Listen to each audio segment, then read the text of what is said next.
a little interesting. So my question to you all, have you ever come across a couple, who are constantly or who are extremely unhappy with each other? Many. Anybody? Come across anyone? I was about to say that. So, one archetype. Have you ever come across, let's say, a business person who's trying hard to expand their business? Describes at least some of us. Yes, everyone. But keeps facing some issue or the other. Like I'm trying hard to make this presentation to all of you, and one problem after the other. So that's another archetype. Third archetype.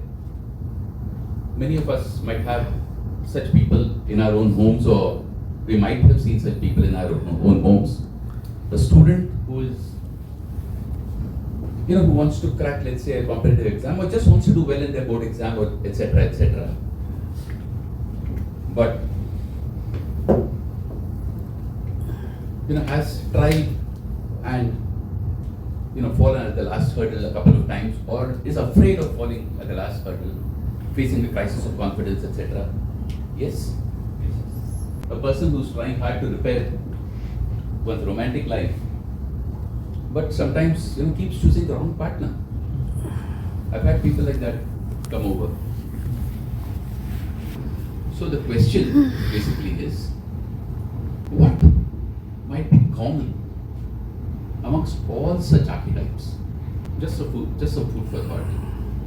I'll go ahead and present a few more possibilities. A parent who feels concerned about their child. It doesn't have to be a teenage child, but the parents of teenage children seem to be the most common amongst our customers. But it could be any child. I mean, I have one right now that I'm working with a very, very small child, 8-year-old child, etc. They feel disconnected from the child. They feel that the child is having some issues. We look at that archetype as well. So, another one. A young child who has been labeled. ADHD is very common. Oh, this child, we just can't deal with him. Or they just can't deal with her. Like constantly doing something or the other, disturbing all the other children in class, etc., etc. So, labels are very easy. It's not even clinically diagnosed, just generally. ADHD child hai tumhara. And the child finds it difficult to adjust with their peers at school, etc., etc. So, one more archetype. Sometimes, people who have lost their partner of a long, long time. Sometimes even long time might not necessarily be multiple decades, it could just be 2 or 3 years also. But the intensity,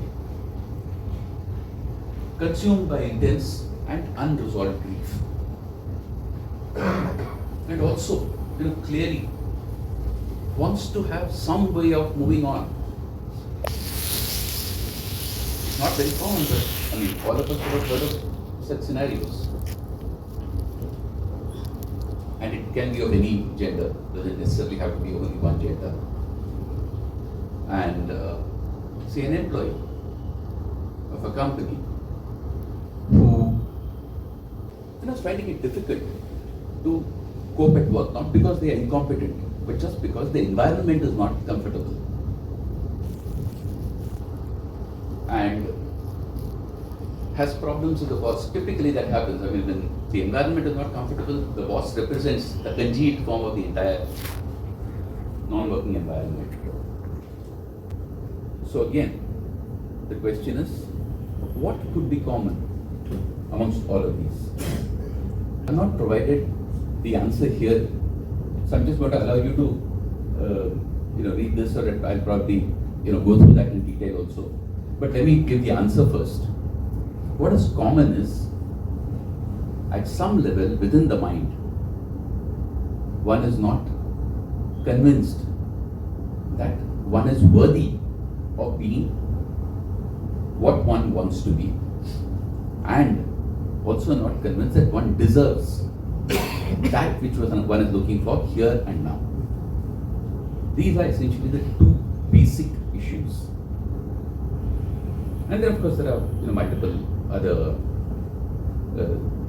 elements of detail that come in. So what we do is, Gayatri and I, there are multiple things over here. So easeful parenting, living and loving in ease with each other, repairing relationships, attracting new relationships, single parenting, how to manage that, because that's double the problem or maybe 4 times the problem. Renewing the career, restarting the career, dealing with work challenges, and then multiple other things like you want to launch a new venture, new career, face an exam, etc. How to befriend all different kinds of wealth, and how to embrace your happiness and satisfaction, and improving your quality of life through working with anxiety, depression, etc. So these are all different forms. Counseling is something that can help every single one of us. So even counselors, especially counselors, go through counseling regularly to make sure that they live the best life of their dreams. And live the life of your dreams is what I would say this is all about. And 3 specific things I want to say. Are you ambitious? We can help you achieve. Are you distressed? We can help you de-stress. Are you unhappy? We can help you connect and be happy. Thank you.